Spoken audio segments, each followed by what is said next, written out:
Algo que yo he conseguido transmitir, si lo consigo, que es, no sé, paisajes y otros temas que a mí me han ilusionado en algún momento y que yo he tratado de dejar para alguien que todavía pueda conectar con estas ideas.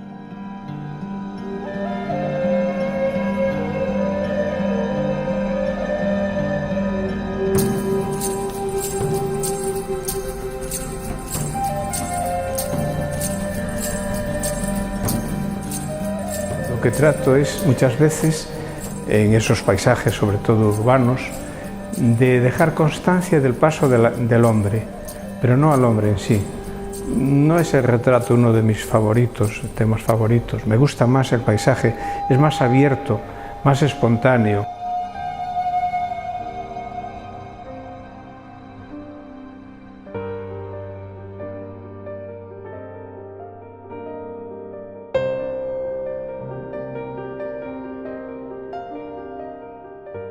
Tenía un padrino que también se llamaba Eduardo y me regaló en algún momento de mi vida, cuando yo era chavalote, pues una caja de acuarelas Thacker. Y con ellas comencé a pintar acuarelas. Mis primeras acuarelas fueron expuestas ya en la Caja de Ahorros de Vigo cuando yo tenía 21 años.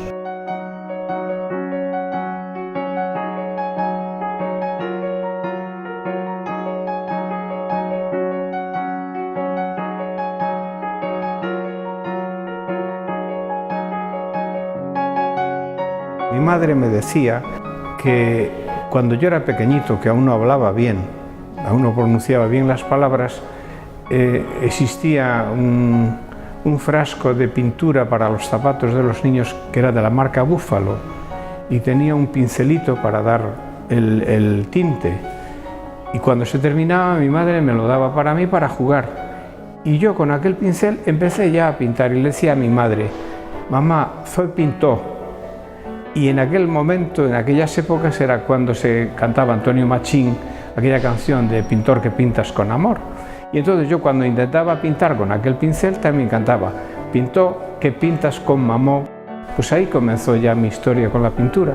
Me gustaba, me tiraba.